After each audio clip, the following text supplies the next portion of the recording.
And so what they'll do is they'll cut taxes again and they'll increase spending again, and this deficit will never go down. And I'm not even talking about the debt. The deficit is how much you add to the debt every year. It's about $2 trillion. It's going to be above $2 trillion next year, and for as far as the eye can see. So recently, Thomas Massie went on Theo Von's podcast and talked about the true and dire threat that is the U.S. national debt. Why it's a bipartisan affair, why he doesn't see it being rectified anytime soon under this Republican Congress and under President Trump, and why it will literally destroy America if not checked. So let's watch and let's react. Please like the video and subscribe to the channel. I mean, if we were borrowing money in D.C. to fund the future, I could be for borrowing money. The problem is up there, it's not like on my farm where you invest in fences and you invest in livestock. In D.C., we're just pissing away the money and living on basically our seed corn. We are taking what should be saved for the next generation and spending it now. Is that how you feel? Yeah, we're robbing the next generation, but it's got so bad, we're robbing ourselves 5 years from now. Right. It's getting that close. Yeah. I've heard you talk about, are you talking about the national debt overall? Yeah. Okay. I've heard you talk a lot about it, and I see you got your... This is my debt badge. Yeah, absolutely. The debt is a dire threat. It's a bipartisan affair like he's alluding to. And one of the ways we see this, robbing from the future is through the Social Security Fund, because a lot of people talk about Social Security as, well, I've been paying into it, for 20 years. Well, the money that you paid into Social Security was likely squandered already long ago on fruitless wars and corporate welfare and all sorts of stuff like this. So it's great to see Thomas Massie highlighting this issue right now. And I've seen him, I met him once, talked about the debt clock. So let's hear him talk about it. It shows I've got 3 levels of brightness. So if you wear it to the movies, you can tone it down and not blind your date. But okay, so I got on the brightest level there. Hopefully your camera can see it. Yeah. I wear this every second I'm in the House of Representatives. I wear it in hearings. I wear it in elevators with Democrats. They think it's how many steps I've taken. But I built this using my electrical engineering degree. I came up with this idea and I built it. It's got Wi-Fi. Once a day, it connects to the treasury.gov and calibrates to the penny. So it's the most accurate debt representation that you can have. In fact, holy shit, it's dude. Let me make sure. You're like Mark Zucker Twain. This is, I brought you one as a gift, Theo. Yeah, brother. So, oh, hell yeah, dude. You can just stare at the He's pretty pumped. I like it. Numbers just spinning all day long. It just clips onto your pocket there. What kind of woman am I going to meet wearing this, though? Oh, man. I don't know what kind you've been meeting, but you've really upped your game with that thing. You think? Yeah. They're going to think I am way broke. I had a female congressman staring at my chest the other day, and I had to tell her my eyes were up here. You can't help but love this guy, man. Even outside of his politics, he's just so likable and real. He talks like the average man, just like Theo Von does. That's why Theo Von's popular. So this is great. And then she asked if I would make a belt buckle out of it. Oh, damn, brother. Yeah, people want it all nowadays. People just want to see your damn wiener if they can for free sometimes. It's crazy, man. He's an animal. I'm like, get away from me. But let's talk about the national debt. Actually, because can you explain it to me? A lot of people don't even understand the national debt. We hear about it. What is the amount right now, too? Well, we don't even really know. I mean, this is the regime number, the one that Treasury publishes. It's 36.2 trillion, roughly. Trillion dollars. Okay. Yeah. Now you see this one online? It's not that accurate. Like, it's off by a few $100 billion. We were shipping these debt clocks. I don't make them, but my son-in-law makes them and sells them. And he had somebody go online and find this debt counter and say, "Oh, you sold me a faulty debt badge." And he's like, "No, ours calibrates with Treasury every day." It's so sad that we can't even get even our debt clock doesn't even. It's like, at least invest in the fucking clock that shows the debt, right? Well, what they might be trying to do there online is anticipate when we lift the debt limit. Like, right now, we've hit the debt limit, so it's stuck at $36.2 trillion. Every day, they sort of reset the number until Congress raises the debt limit. Now, you say, how do they do that? Well, they start selling off the postal workers' pension fund. They take the money that's been saved up to pay your postman his retirement, and they use that to fund other parts of the government. They can only do that for a few months, and that's what we've been doing for the first 6 months of this presidency.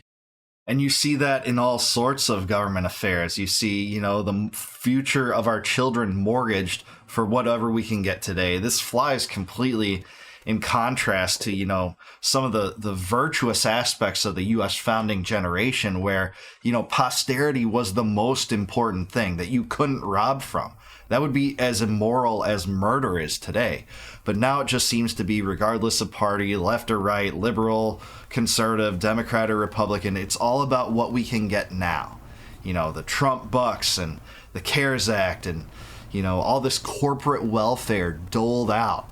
UBI, some people calling for that when we're $37 trillion in debt right now. You see it on both sides of the aisle, and really it is catastrophic in so many ways. It forces the government to finance it by printing money, which is a tax because it devalues all the wealth that exists. They tax you for it. They have capital gains tax, property taxes, income tax, inheritance tax, consumption tax, all sorts of types of taxes piled upon each other that it really works to the detriment of individuals. And this is just what feeds the Washington machine. It hasn't gotten any smaller. Republicans preach small government when they're running on campaigns. They never deliver it when they're in office. Democrats don't even pretend to do it, but when they're in the opposition party, sometimes they'll oppose some Republican spending, but it's certainly not principled. No one's really principled on this stuff except for people like Thomas Massie and Rand Paul and some others. And pretty soon we're going to run out of all those extra things we can spend. That we're leveraging, basically? Yeah, we're leveraging all that, and they're going to have to pay it all back. So we're really probably are closer to 36.6 or 36.8 trillion. But is that a common practice, like leveraging like pensions or I don't want to say like Medicaid and Medicare? They're not leveraging that, right? Oh, anything they can get their hands on, they liquidate it, and they spend it, for instance, to buy bombs and send them overseas. All that deficit spending right now is not funded by treasury bonds. All the new deficit spending is funded by the trust funds that have been established that might have money in them. Yeah, and after all the, bombastic applause for Doge and Trump's support of Doge and bringing Elon in, all of the Doge cuts, even at the executive level, and Congress has only codified, I think, like 9 billion of those cuts into law. They have offset completely by introducing a $1 trillion Pentagon budget, which Pete Hegseth, the Secretary of Defense, boasted about, which, Trump said was completely great, and that's like $100 billion above the most expensive Pentagon budget under Biden. So Republicans are not honest about this, and it's so good to see, Thomas Massie, unafraid, unbound by convention, calling them out for that. Okay, I'm a little confused on that. Well, it's like this, Theo. Let's say you saved up for your kids' college. Okay, they've been going to college, and you got enough to pay the next semester of college, but your credit card comes in. And your credit card gets canceled. So instead of renewing your credit card, you just spend your kids, next tranche of tuition or something. But you got to find that money before the next semester comes back, or else they get kicked out of school. Okay, and so how do we find that money? Like, because obviously we repeatedly... Well, Congress is going to pass a law here in the next few weeks, and they're just going to say, oh, well, there's no debt limit. It's now $5 trillion higher than what we said. They moved. They're going to raise the debt limit just like they always condemn the Democrats for doing under Biden and Obama. They always do this when, as the oppositional party, they just still take those tactics and utilize them in their own administrations when they're the ruling party. Somehow voters still, get flocked to the Republicans and believe that they really believe in limited government, cutting spending, and they just truly don't. There's nothing more unpopular in Washington than cutting the public trough, cutting spending, cutting absurd expenditures, even the ones that, you make fun of, all this pork barrel spending. Rand Paul brings it up a lot. He's very known for that. They don't seem to have an earnest interest in that. Either party. The limit up. They move the limit up. They get a new credit card. They go out. They start borrowing new money to pay off the money they borrowed, and it's a vicious cycle. Got it. And it's obviously it's a cycle that we've been in for a long time. I think to the point where like the national debt doesn't even make sense to people, right? It's like, here's my question: is who do we owe the money to? Some of it is owed to institutional investors, like the big banks in the United States. Some of it is owed to sovereign wealth funds, like China, Japan, other countries that buy our debt for us. It's and here's the problem. Right now, they're telling us we don't want to buy your debt at 2% or 3% or 4%. We want at least 5% return. And so everybody thinks the Federal Reserve is setting interest rates. You know, there's all this discussion. Will the Fed raise the rate? Will the Fed lower the rate? The reality right now is the Fed can't do much, because if they lower the rate to, let's say, 4%, and try to tell people to buy our debt at 4%, the people who normally buy our debt, those foreign countries and those institutional investors, are saying, you're not a good investment at 4%. We want 5%.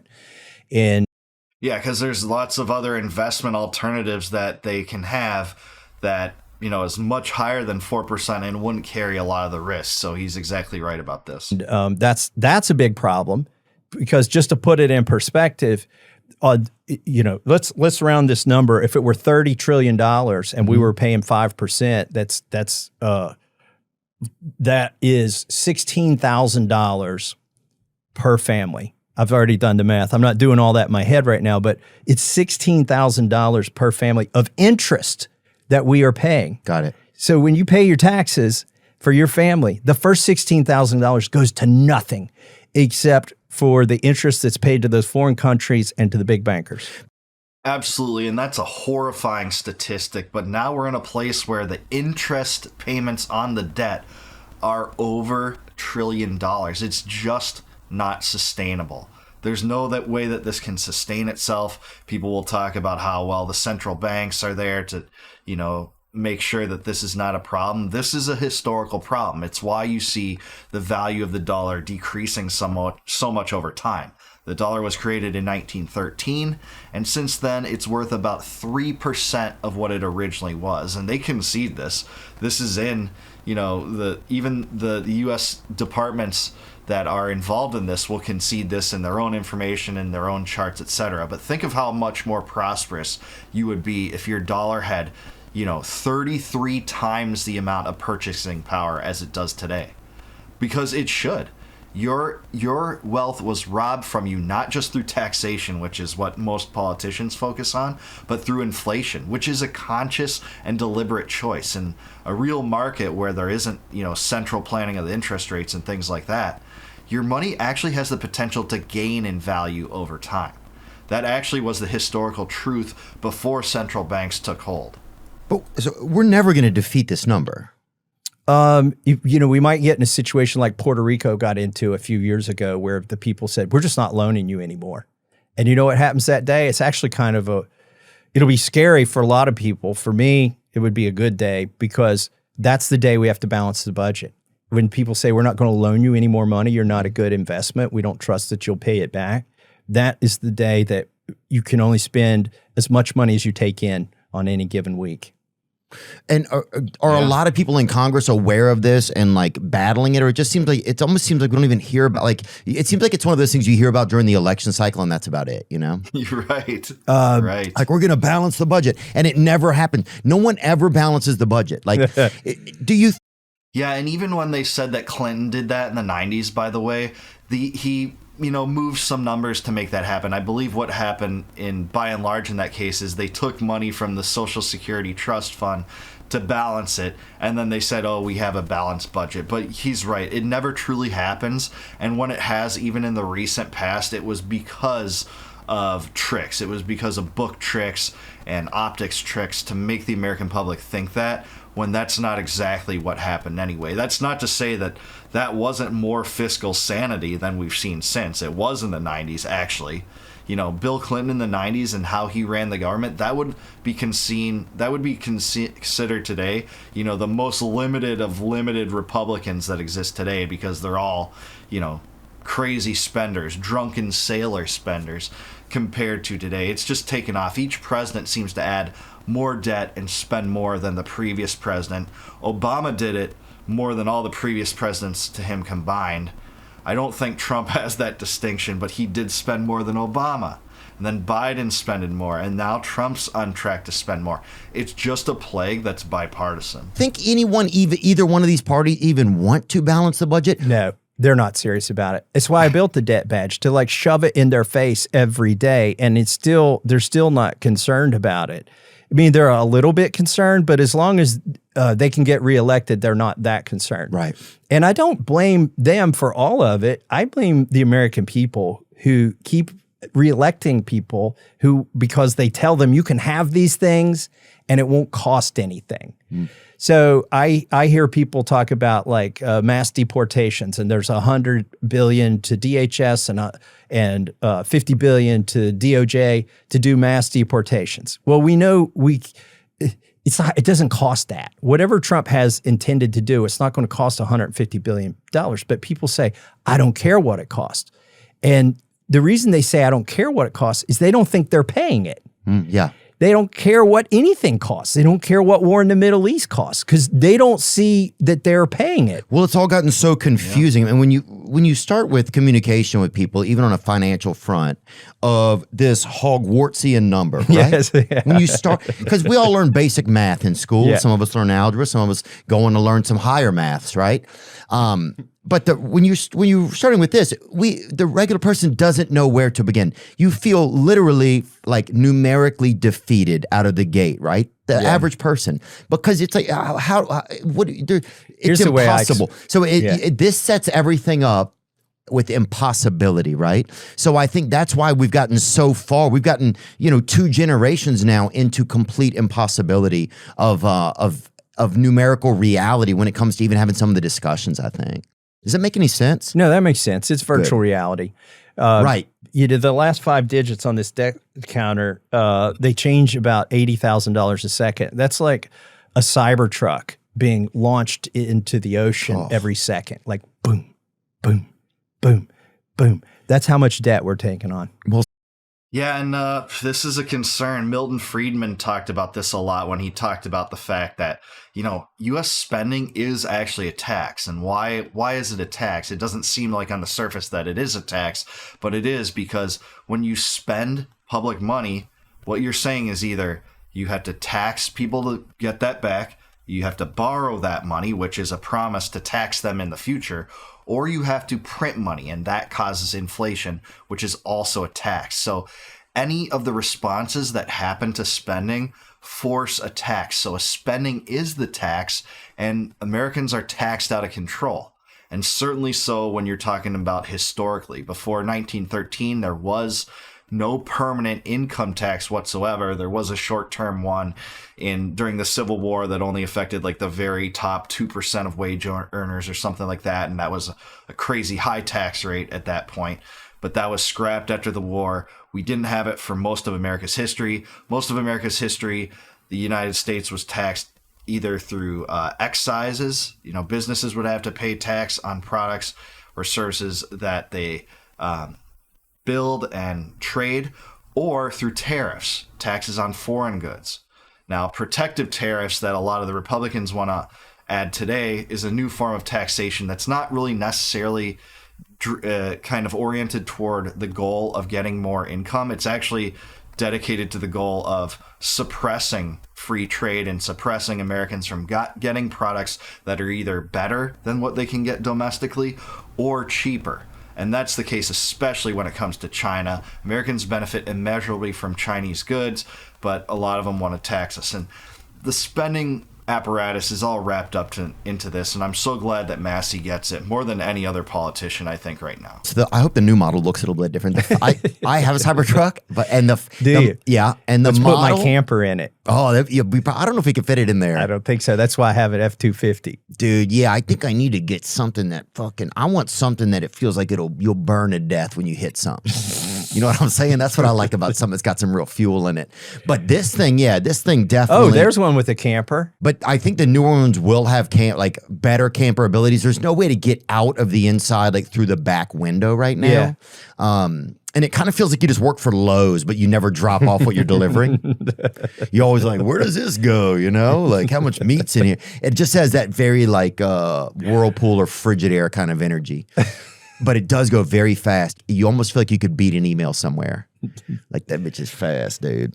Let's talk, since we're talking about debt, let's talk a little bit about the big beautiful bill, right? Yeah. And you oppose it. Yeah. Right.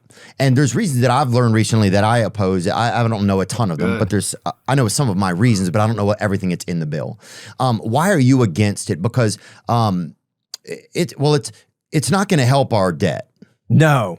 That's the first big lie that's told about the big beautiful bill.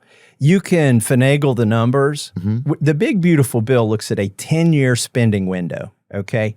And what it does is in the next 5 years, it's going to add to the deficit. Like nobody disputes that. Even the number crunchers that work for the president know that's going to happen. What they're claiming is 5 years from now, it will start to break even and reduce the deficit.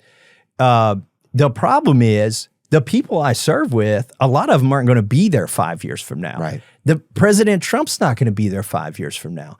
This big, beautiful bill doesn't force people 5 years from now to do that. It suggests that they should do that, and it will do that unless somebody does something different. But they're going to do something different 5 years from now. We'll get to that point, and they'll say, oh my gosh, that Congress 5 years ago set up a fiscal cliff. We're going to be hit with tax increases on seniors. We're going to be hit with tax on tips. We're going to be hit with tax on overtime. Oh my gosh, the military's not going to get as much money as it got last year. We got to do something about this.